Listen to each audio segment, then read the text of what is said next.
Hola, muy buenas tardes amigos de Lo Negro del Plátano. Volvemos a transmitir y bueno, seguimos hablando de lo que está pasando en Bolivia, ¿no?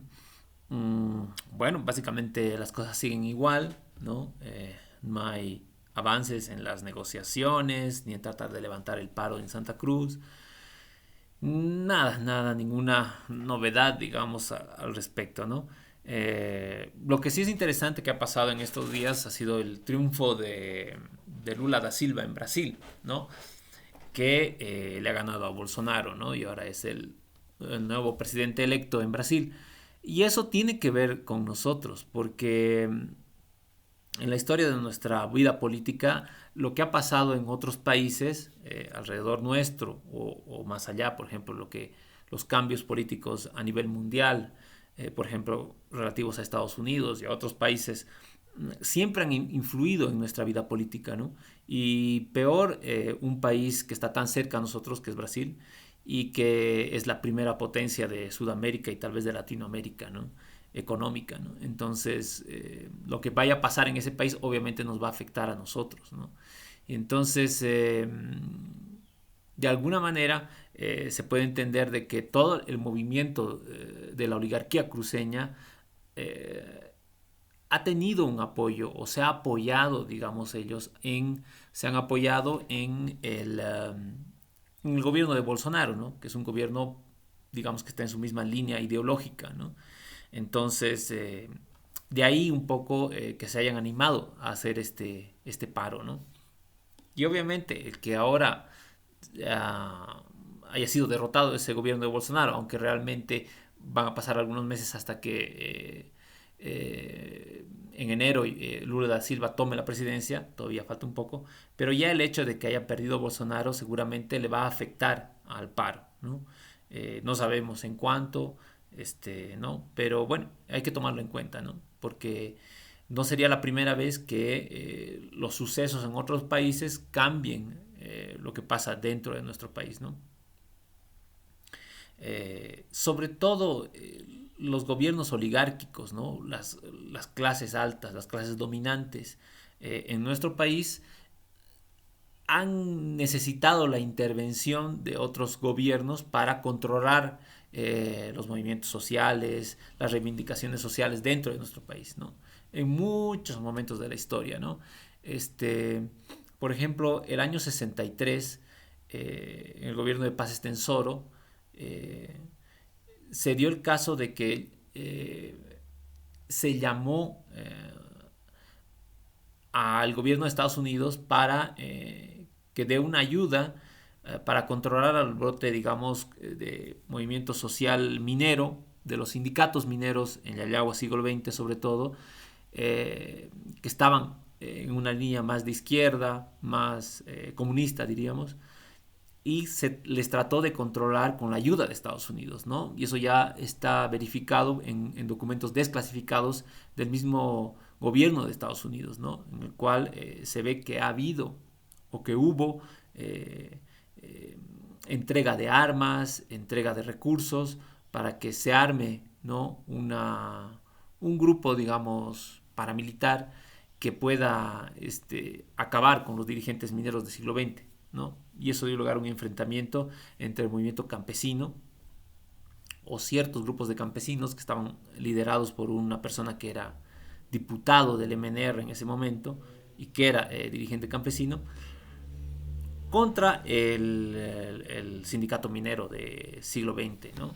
Entonces, y además de esas, ha habido otros momentos, ¿no? Como por ejemplo el mismo golpe de estado de Banzer, ¿no? El golpe de estado de Banzer el año 71, el 21 de agosto, fue también resultado de la intervención de Estados Unidos, ¿no? Igual, en documentos desclasificados ya por el gobierno de Estados Unidos mismo, se ve como ellos veían que el gobierno del general Torres era un gobierno que iba a ir hacia la izquierda, además que ya estaba presente la Asamblea Popular, y veían como que el país iba a ir hacia el comunismo, ¿no? Y obviamente en un momento, el año 71, era el pleno apogeo, digamos, de la Guerra Fría, y Estados Unidos no podía permitir que eso suceda, ¿no? Y entonces así que se contactan Banzer, ¿no? Que en ese momento era coronel, y hay entrega de dinero de parte de Estados Unidos, miles de dólares, ¿no?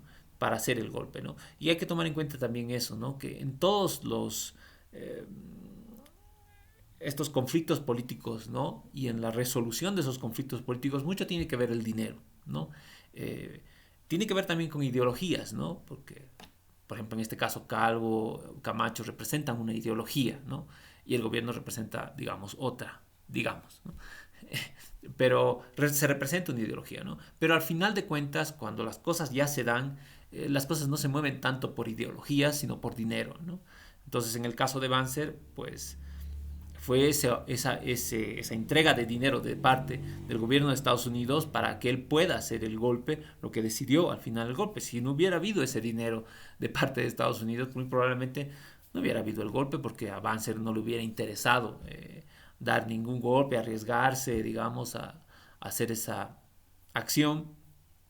Si no hubiera habido plata de por medio, que él pueda cobrar, disfrutar. Y lo mismo los otros jefes militares, ¿no? Porque la plata no era solamente para Banzer, sino para el resto de los jefes militares que lo iban a apoyar y que iban a dar el golpe, ¿no? Entonces, todas estas cosas siempre se manejan con intervenciones desde afuera, desde países extranjeros, ¿no? Y normalmente es esta oligarquía, estas clases altas, las que hacen ese llamado para, para que puedan solucionar sus problemas políticos internos, digamos, que tienen cuando los movimientos sociales toman una acción también, ¿no? El último caso sería el de este ministro López, que ahora precisamente está refugiado en Brasil y que ahora obviamente peligra su situación, ya que ha perdido Bolsonaro.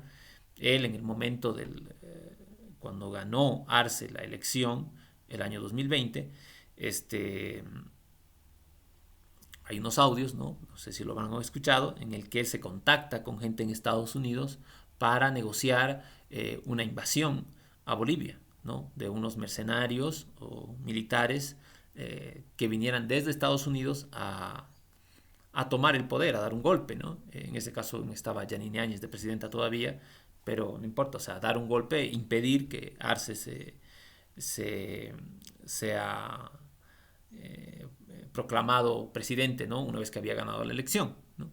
Entonces, esos audios existen, es realidad, ¿no? Y obviamente al final eso nunca se da, por suerte, pero vean que estas oligarquías tienen ese recurso y si lo vemos ahora, por ejemplo, en el caso del Comité Pro Santa Cruz, en toda esta lucha que están haciendo por el censo, también fíjense que en todo momento hacen referencia a la participación internacional de actores internacionales, ¿no? Porque es lógico, ¿no? Que al no tener ellos una base de apoyo interna, nacional, tienen que conseguir esa base de apoyo de otro lado, ¿no? Entonces, eso, ¿no? Hay que estar muy atento también a lo que está pasando afuera, ¿no? Hay toda una corriente ideológica de derecha, fascista, ¿no? Básicamente, ¿no? Terrible, ¿no? Que está tratando de surgir en muchos países de Latinoamérica, pero en Europa también, y en otras partes también, Estados Unidos, por ejemplo. Y entonces, todo eso se juega también en la política nacional, ¿no? Y eso también hay que tener mucho ojo, ¿no? De lo que está pasando a nuestro alrededor, ¿no? Bueno, a ver, vamos a seguir atentos a ver cómo va la situación, cómo van los cambios en esta lucha del censo, que por otra parte hay que tomar en cuenta, ¿no? Las elecciones, porque el argumento es que el censo sirve para realizar el padrón electoral, ¿no?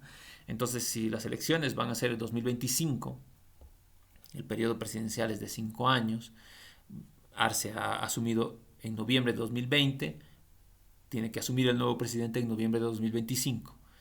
Entonces, si las elecciones se hacen en el 2025, a mí me parece que está por demás de lindo que el censo se realice en 2024, el año anterior, ¿no? En abril del 2024, y bueno, obviamente se tendrá todo el tiempo disponible para que ese censo que se realice en abril de 2024, pues los resultados de ese censo se puedan utilizar para las elecciones que se realizarían en el 2025 y el gobierno que se instalaría en noviembre de 2025 salga el resultado de ese nuevo padrón electoral y no habría ningún problema. Es decir, el tema este de la necesidad urgente de que el censo sea el 2023 no tiene mucha base, ¿no?, para sustentarse esa demanda, ¿no?, como algo muy urgente o realmente determinante en lo que vaya a ser las elecciones de 2025, ¿no? Además que un proceso electoral no tiene nada solamente que ver con un padrón electoral, ¿no? Tiene que ver con muchas otras circunstancias, ¿no?, políticas de cómo se gana una elección, ¿no? Entonces es mucho más complicado que solamente el padrón electoral, ¿no? Entonces estamos, estaremos atentos a ver qué pasa con el censo, ¿no? Listo, nos vemos mañana, chao, chao.